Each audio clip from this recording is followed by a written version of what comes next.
SSL or TLS server. Hey, everyone can hear me? All good? I'm quite loud anyway, so it should be fine. First of all, thanks for such a great turnout to the security dev room. Like, it's absolutely amazing to see this room completely packed with people, so awesome, good job. So my name is Chris. I work at Facebook London as a security engineer. I'm the lead on a project called Sesto. It's essentially, I was told by an Italian, that means basket in Italian. So for all you Italians out there, I'm sure it's a great name. So this is basically one system which handles SSL automation and monitoring at Facebook. I'm going to go over some of the modern best practices for running TLS, both at scale and in general. Mostly high level at the beginning, mostly general procedural stuff, but I'll go into some low level tips at the end.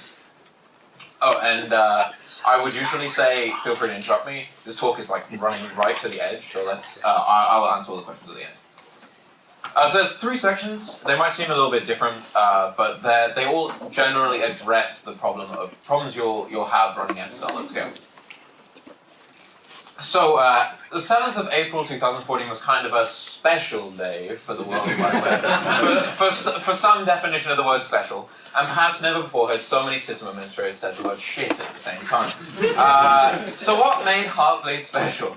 Well, it was one of the first OpenSSL vulnerabilities that could practically result in the disclosure of your private data. Namely, user passwords, private keys. All of this was originally thought to be theoretical, and then it was shown to be actually very practical. And if some random guy on the internet gets your private key, then you're completely messed up, because they can pretend to be you to anyone. And if you don't support forward secrecy, they not only can pretend to be you to anyone, they can also go read all your previous communications, which is always fun. So Heartbleed affected pretty much everybody on the known internet. Everyone wants to get them rekeyed, revoked, put back out to their servers, and the CAs were simply not ready to cope with this. I'm sure any system administrator in the room who was working at that time can attest. Absolutely nothing was working that day. Like, literally you couldn't get anything reissued because they were totally reissued. And inside companies, people were having like a mental and physical panic and running around like everything's on fire. So it was pretty chaotic all over the place. Basically, nobody was ready for this thing to happen. So the work done inside companies using SSL is mostly what I'm going to cover today. I'm going to go over some of the challenges we had after the announcement, some of the steps we took to mitigate Heartbleed and attacks like it, and some of the things we could have done better and we've learned from. So Facebook has many, many thousands of services, and I'm sorry to the people who are on the small video who can't read what that says at the bottom right. Working out which services are actually vulnerable is quite challenging. So this is not just like HTTPS. It's not like the only thing I serve in my day is Facebook.com. This is like MQTT over TLS for messaging. This is secure thrift for RPC between our services. This is SMTPS for like our corporate mail gateways and like forwarding out to the world. This kind of stuff is not easily enumerable within our infrastructure. So acquisitions have all their own infrastructure. Maybe we migrate them to our infrastructure eventually, but often they keep some of their infrastructure. There are things we have to store outside of our infrastructure for compliance reasons. There are microsites which are hosted on things like WordPress or other third-party hosts because they don't need any access to our infrastructure. They're just like marketing sites. There are so many different types of deployment that it's absolutely impossible to enumerate what is every single thing that we own that serves SSL. It's just impossible. There are some places to look for service kind of things. For example, we can look in our service deployments for stuff which links to, for example, OpenSSL. We can look in Chef to see what services are actually deployed to machines, so you can see where you need to redeploy them. And we also did stuff like scanning the whole of our IP space to try and work out what's going on. And I told you, we were in like a panic, right? It's like, we did like passive checking of all our data center traffic to try and see what's encrypted, how the hell can I find out which certs needs doing it. This is very, very, very time consuming and not accurate. It's basically the thing you do at the last resort as in like an absolute panic. So you need to make sure you have a better deployment strategy than that.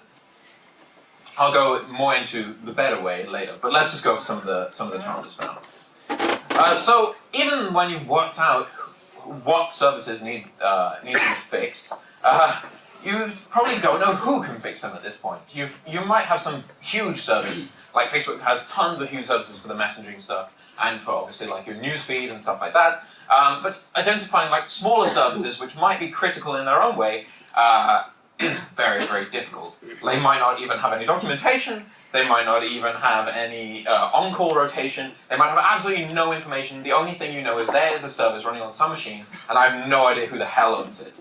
That's one of the best and worst things about working at a huge company is when you discover something is running in it, nobody knows what it is, or has asked it to run.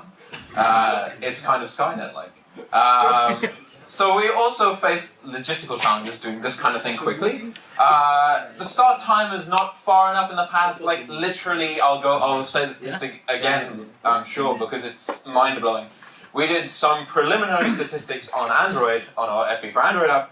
5% of users, if you don't set your certificate to start that far in the past, like 1 year in the past, will simply fail to connect to your service. That was our experience on Android. This data is slightly skewed because of retransmits and stuff like that if you fail. But yeah, it's one problem. And the second one is we didn't have the right routes for pinning automatically. When we went and asked our CA to go and reissue the certificate, they reissued it with a pin which we didn't have available, and yeah, then that was very, very bad. So it needed like manual intervention, which is awful.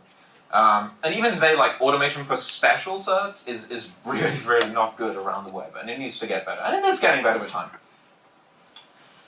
So some solutions. So when Heartbleed hit, Facebook was kind of in the wild west of certificate issuance. People bought and I'm sure it's a very familiar story to lots of you. People bought and monitored their own certs, and like we didn't have a clear view of the world. We didn't know who was buying from what CAs, what the story was on their servers. It was really, really bad. So we started to move towards storing and issuing certs centrally to get a clearer picture of the world. That way you can enumerate them all super quickly. You don't have to go find all the endpoints that use them. You just have to store and issue them centrally and keep it up to date with the world. So this drives down all the technical debt across the company because now you don't have tons of people implementing their own monitoring. Like some people had coded their own monitoring in the service, so you would see like some code which checks the certificate which you're serving. But like if you have to do that for every single service, it's a complete nightmare. And some teams had a more basic solution, which was to set like a calendar reminder on somebody's Exchange calendar. And then when they left the company, that calendar reminder proceeds to do absolutely fuck all.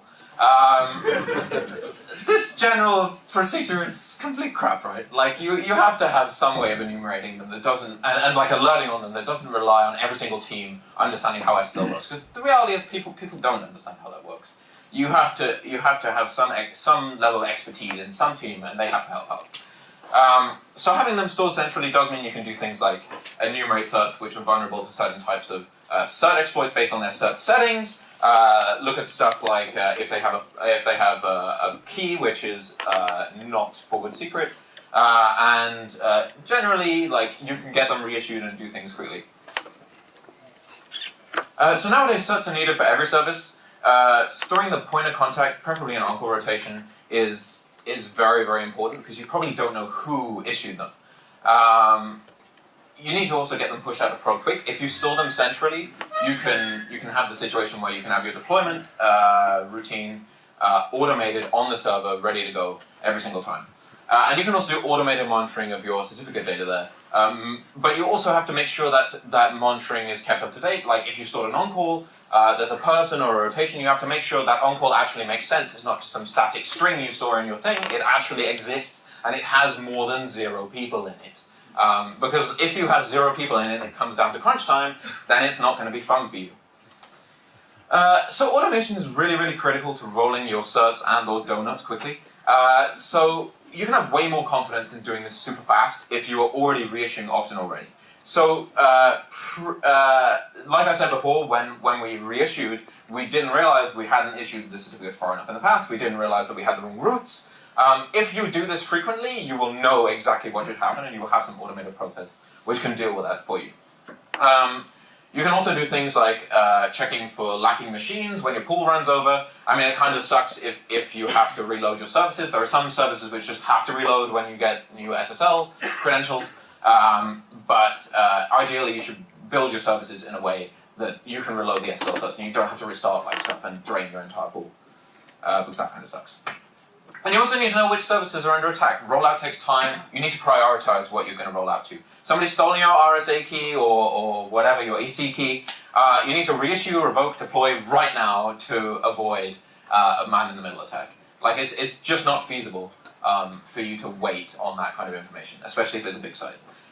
Also, you need to be able to quickly log suspicious requests, bearing in mind that you don't know what suspicious looks like right now. If some attack like Heartbleed happens in the next 5 minutes, you don't know what it looks like right now. Nobody knew to look for SSL heartbeats at the time that Heartbleed had, just before Heartbleed had occurred. You need to be able to push that out without a full code push, especially if you're in a company like Facebook where code pushing takes some time. We do it super regularly, we're very confident in it, it still takes time to push out to hundreds of thousands of machines.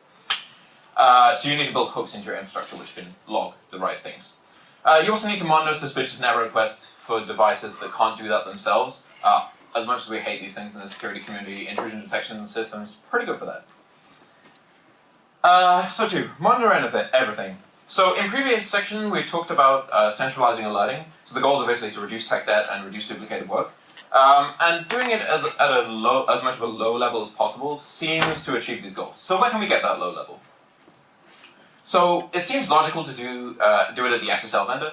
Many of them provide notice of expiry. It seems a sensible place since the state of the world is there, but there are some lacking areas. Like they send you an email which says your certificate expires in 90 days, 60 days, 30 days, 7 days, your certificate is expired, you're fucked. It's like that level. It's not something which you can deal with very, very well. You need to build like your own ownership, deduplication, like prioritization frameworks around all these emails. It's not very sustainable unless they have some API which you can actually retrieve this information from, which I'll go back to later. You also probably want more types than just expiry alerting, which is the typical thing which a CA will give you. You also want stuff like invariant violations, like SHA-1 expiring after 2015, known insecure attributes, chain expiration, like your key it doesn't have enough bits. Those kind of invariants are very important to monitor too. And also you'll likely just generally use more than one CA eventually. Like you will have a company acquisition, you'll need it for a backup pin for like HPKP or some of those kind of pinning, and so this might not actually match everything you think it does. Okay, so we can't do it at the SSL vendor, so it seems logical to do it at the SSL terminator. So as long as you're only going to use ever one kind of termination software, totally fine. But as we know in most companies, you don't end up using one kind of SSL terminator. You have like a million different services and they all do their own crazy SSL stuff. Like I said earlier, we have some stuff on like WordPress and stuff like that, so it never even is seen by our SSL terminator.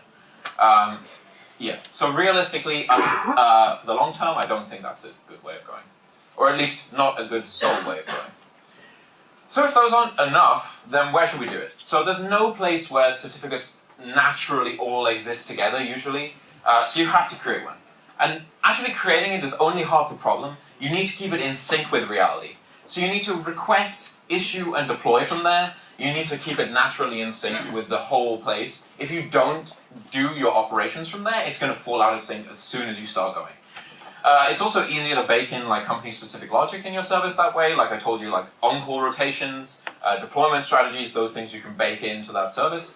And also this is like a box inside your network, right? So you can do E2E testing of your certificates. So it's possible to check that the cert that you think is on some service is actually on some service. And that's important because there are lots of problems that can happen by you not communicating properly with everyone else what you think should be on their service. So each of these is good for different things. For example, only the SSL terminator can tell you what's going to users, and only the SSL vendor can tell you what the world actually looks like from their way. So you need to work out your own requirements and go from there. So we alert at the termination and the certificate store levels.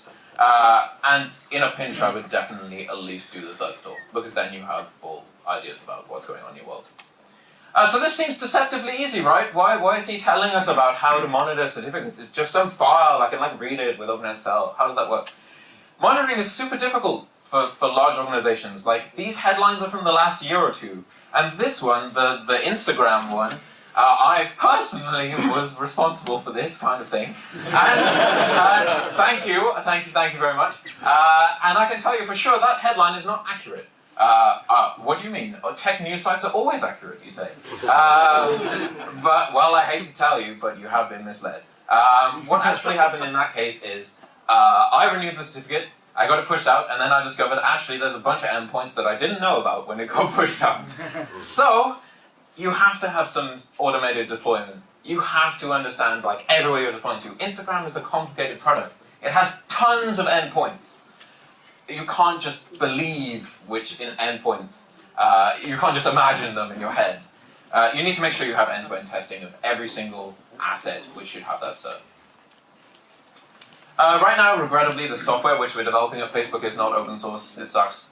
For solutions to SSL management, I highly recommend Lima by Netflix. Very, very smart people developing that. It's very well engineered. If we hadn't already been writing this, I would totally use that. It conforms pretty well to the best practices I just laid out. Let's Encrypt, also very awesome, free, open, automated CA by the ISRG. We're a gold sponsor, got to get that out of the way. API is improving all the time. You can add to it. You can work with them on developing new open standards. And I said it's not worth developing stuff necessarily for CA integration, but their API is getting better all the time. So maybe it'll be true sometime. So, for the final thing, so I talked about the high-level fundamental things to get right. Now I want to talk more about the juicy low-level implementation detail. EC, very, very awesome. Elliptic curve certs, we already had some talk about it earlier. So we saw 5% fewer machine clock cycles and 30% fewer machine instructions when we switched from RSA to EC, which is amazing. That's like, when you say I can save you 30% of like machine instructions to some Facebook engineer, they will like faint with amazement. Also, you get forward secrecy, very, very important. Security is just a function of time. Eventually, everything is going to be compromised, so you need to have forward secrecy so that people can be confident that your system is going to be secure for the future. Problems, EC chains not well trusted on old devices. ECDSA, ECDAT, those kind of things, relatively new, the trust chain is not well distributed, so you can ask your CA to give you an EC cert, and then give you an intermediate, which is an RSA intermediate going to an RSA route. You still get all the awesome benefits of ECDSA key operations, like 30% improvement in performance, but you also get the trust, the trust on all devices. Awesome. So CT logs. So CT is certificate transparency. I'm sure some people in this room have seen this kind of stuff going with the Symantec stuff recently.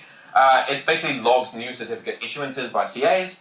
And it's useful for many things. It's useful for looking at domain misissuance, in the case of Symantec, misissuing google.com. It's also useful for catching new phishing domains that might use HTTPS to appear legitimate. For example, if somebody wanted to spoof Facebook, they might also get the HTTPS certificate for some domain which is not Facebook, just to appear legitimate. So it's kind of useful to find SSL issuances which are relevant to your interest, for whatever that may mean in your case. There are some limitations. Only EV certs, extended validation certs, are required to log to CT. That kind of sucks. Like those are, even we don't use EV that often. Many in the security community and I would like that to change. I personally would like every single member of the CAB forum to have to do that. But yeah, I mean, I'd like to see it, but we'll see how it goes. So bear in mind, it's not comprehensive necessarily. We personally log all our issuances, EV or not, to dish.ct log because we think that's the right thing to do. Also, don't leak your new shit in the process. If you have something called awesomenewproduct.com and you just got a certificate for it, yeah, that just became public information. So don't do that. Like, don't issue an SSL cert under your CT log in advance of some new product. That's probably a very bad plan. So don't buy coolnewproduct.com just yet. HPKPE, so the thing which I can never say correctly at speed. So it's a great way to stop a rogue CA, of which there have been many, DigiNotar, and also you could argue like what Symantec did was the actions of something rogue. It's a great way to stop a rogue CA from issuing stuff for your domain. So after the first load, it tells your browser to only accept a certain set of public keys, and one of those public keys must be in the chain which you serve. It can be the leaf, the intermediate, the root, it can be any of those, and those all have different kind of properties. So many people recommend chaining to the intermediate, recommend pinning to the intermediate. Reason being, then you can like issue whenever your cert gets compromised, you can issue a new one from the same CA, great. But we can do better than that. Like I would recommend pinning your leaf cert, which is the cert which is actually for your domain, and then going and putting in a safe some copy of some backup keys which you have with some CA. Otherwise, you can just get compromised by your CA again. There's also an awesome feature of this, which is you can also just do report-only mode, which is like it will report chain validation errors to some URL of your choosing, which is awesome for like checking if some state is about to attack your users. We're coming pretty close to the end, so I'm going to skip the next slide because it's basically the same thing. You can go to this URL at the bottom and see all about it. It's basically HPKP, but not HPKP. So performance. So finally, performance has traditionally been a concern when adding TLS. There are some simple steps you can do to improve performance. So one is handshake optimization. You can use TLS false start. TLS false start has been kind of an iffy thing. Like browser support is kind of iffy right now. It was in Chrome, then it wasn't in Chrome, and all sorts of stuff. It basically paralyzes the final part of the TLS handshake. It removes one trick, but the browser support is ishy. One thing which is very, very awesome is TLS resumption and caching. I'm sure everyone in this room that runs a TLS deployment will run some kind of TLS resumption and caching. But you need to make sure you rotate your encryption keys, your ticket encryption keys. Really, like the number of websites we've seen which don't rotate their ticket encryption keys and like destroy any belief in forward secrecy is unbelievable. I will skip that. So for the final thing, using OCSP stapling, you can avoid having your users look up OCSP records from your CA, which can add like tons and tons of milliseconds to your handshake time. Essentially, you have the CA sign your OCSP record, and then you present it locally when you present the rest of the stuff to save time. Cloudflare, for example, reported 30% improvement in overall SSL setup time. 30% improvement in SSL setup time is amazing. Cool, so thanks for everyone who gave feedback on this talk. This talk would be absolutely nowhere near as good without their effort. And we now have maybe 5 minutes of questions, so I'll open the floor to questions, and thanks very much for listening.